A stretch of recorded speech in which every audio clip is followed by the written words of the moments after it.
On this video, we're going to be doing the RNAV Zulu runway 18 in Titusville.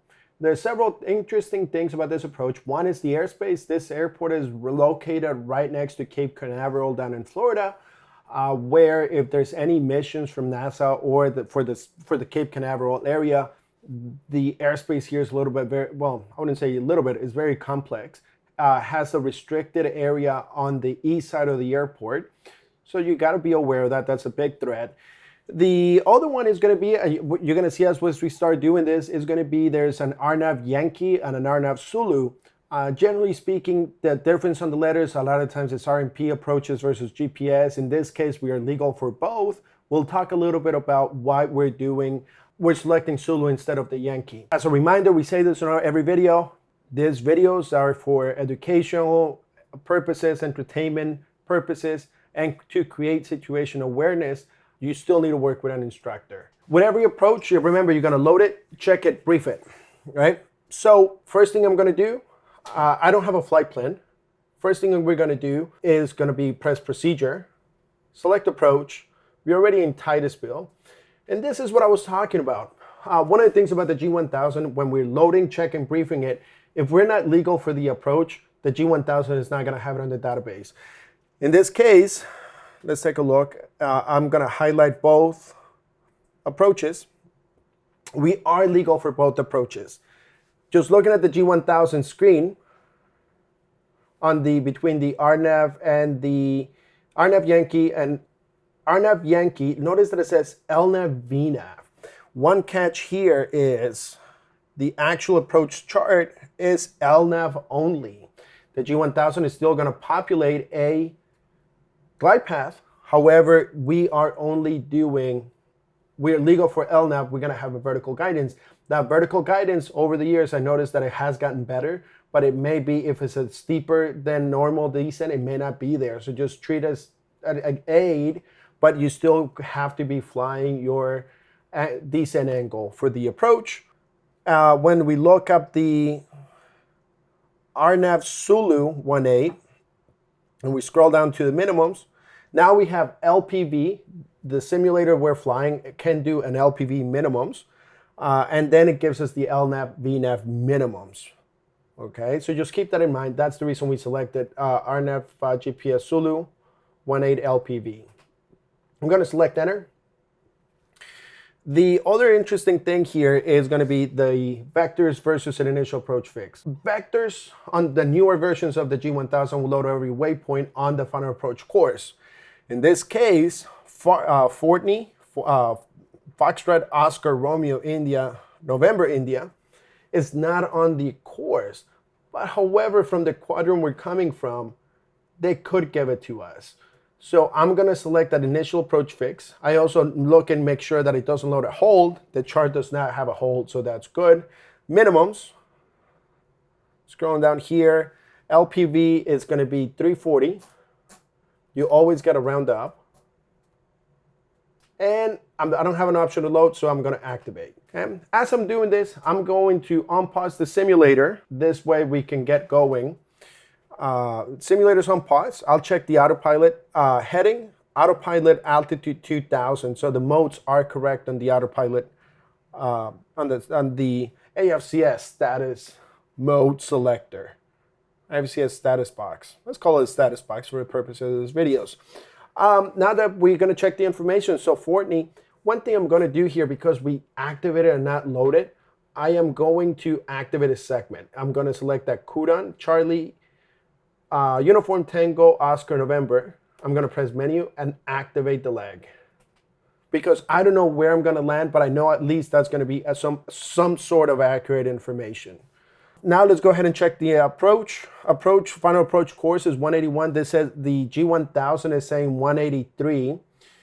The important thing here is the G1000 takes precedence as long as it's more or less on the same direction. It's just a few degrees off. There's mathematical reasons why that's more accurate. We're going to go with 183.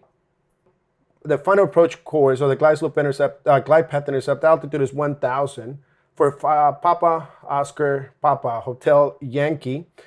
Not going to leave and let my accent get on the way. We already have the minimums 340. Missed approach, climbing 3,000, going to Tango Echo, Hotel Echo Tango Echo Sierra via the 189. This is 187 on the chart, 189 on the G1000. That's good. And then we're going to hold that RNAV, which is Alpha Whiskey India November Yankee, on the 327 inbound course.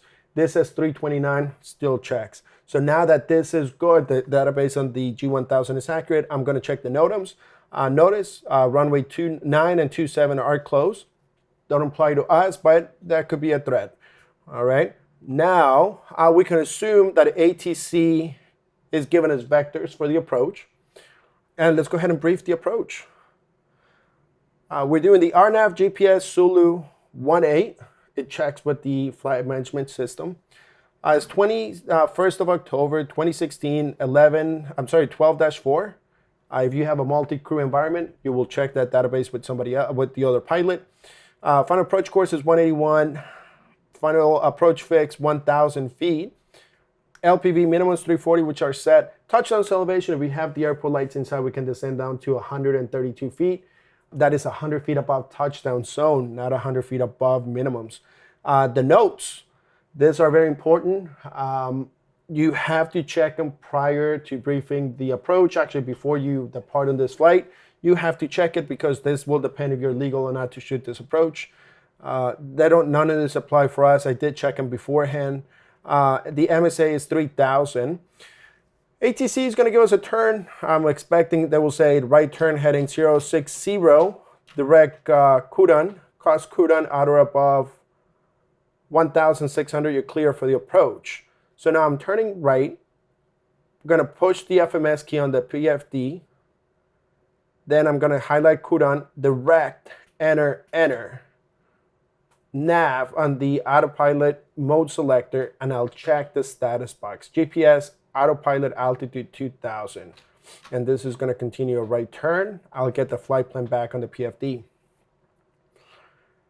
2 miles prior to the final approach fix. And I'm using that term final approach fix is really because on the G1000, we're seeing regardless precision, non-precision, they're always going to put FAF. That's the final approach fix. That's what, same thing for glide slope intercept altitude. That term is getting used for G1000 system purposes. So let me zoom in. And they actually, ATC told us 1,600. How about we start my descent? Ground speed divided by 2. That should be about 700 feet a minute. And I'll also pull the power back. So 2 miles prior to the final approach fix, we're going to configure inside 140, 10 degrees of flaps, mixtures, props, gear. This airplane's fixed, so that's not going to be an issue. I'll add some power because I'm getting a bit slow here. Altitude select 1,600.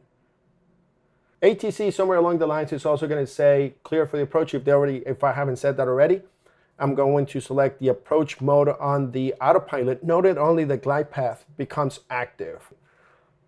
2 miles, we already talked about the configuration in case we got to go missed. We talked about that. When we climb is going to be autopilot disengage, pitch to 10 degrees. How about we go to my missed approach profile? It's going to be mixture forward, props forward, throttles forward, disengage the autopilot, pitch the nose up 10 degrees, press nav. Also, I will press TOGA, then nav, clear of all obstacles, flaps up. Make sure that the suspend is not active and the CDI is back on GPS, and I will let the tower know. I would also add some power just so we can get going. And if you notice on the MFD, this is what I was talking about, just on the east side of the Indian River, that's that restricted airspace that is most of the time is always on. Actually, that's the one that goes off. That's the one you can actually go do the shuttle overfly if it's not active. If it's active, but it's active quite frequently. So just check your NOTAMs. Okay. Since we are clear for the approach, how about I'll set my tower frequency 118.9 because I am expecting ATC to turn us or switch us over to the tower here soon. Under the synthetic vision, I can already see the runway. However, you actually guys have a very nice view of what it looks outside. We don't have any visual reference, so we still have to be flying. IMC doesn't mean because you have it in synthetic vision means you have the runway inside. if I'm saying it, how about this? Let me change my camera. If I'm saying it, it's for a reason. We had clients that say they have the runway inside in the synthetic vision, and there's nothing out the window. So just be mindful, that is a threat. It could have happened to any of us. As we keep on going, we still have 1.1 miles for the final approach fix. That's actually putting us roughly about 5 miles. So we're looking good inside 130. Once we cross out this fix, we're going to start the descent down to 1,000. I'm going to set 1,000. 0.3 miles. I'll put my finger over the vertical speed. Ground speed divided by 2, so it's going to be about a 700 feet a minute descent. I could also wait for the glide path. I'm actually going to stay here at 1,600, capture the glide path early, and go down. I'm capturing the glide path early does not mean I am established on the approach. I'm only established on the approach once I cross the final approach fix. This case, we also have, because it's a GPS approach, I got to be mindful and check the CDI, make sure that it did switch from terminal to LPV, which it did. And glide path is alive. 2.4 miles. We're inside 140. Life is good.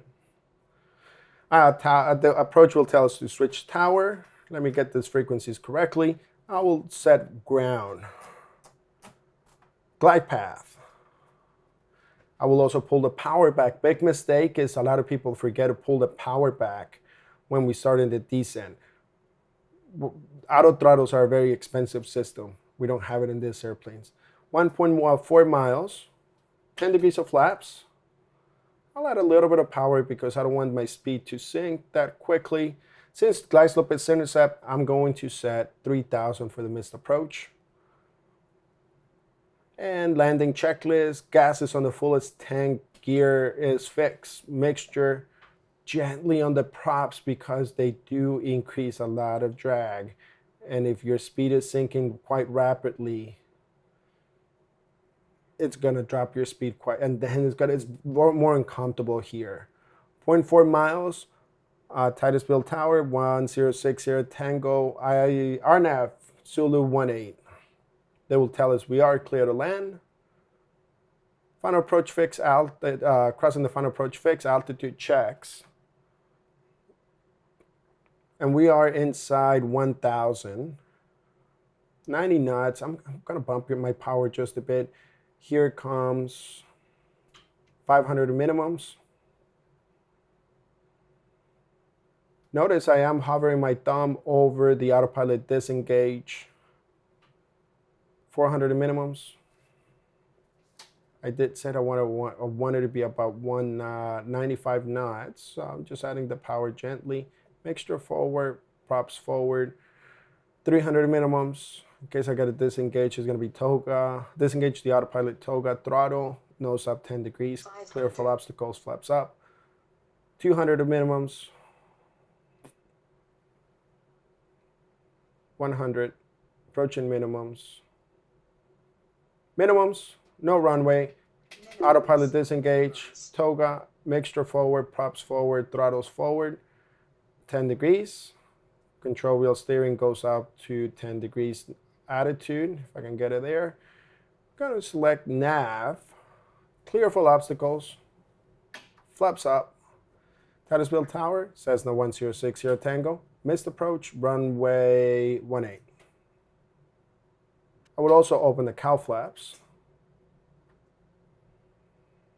And I'm going to pause the simulator. This is a fairly simple approach. One of the biggest takeaways for this approach is check the NOTAMs. We do have other videos that go over other approaches that are going to be probably located somewhere here on the screen. Take a look at them. Remember, the purpose of this video is to create situation awareness.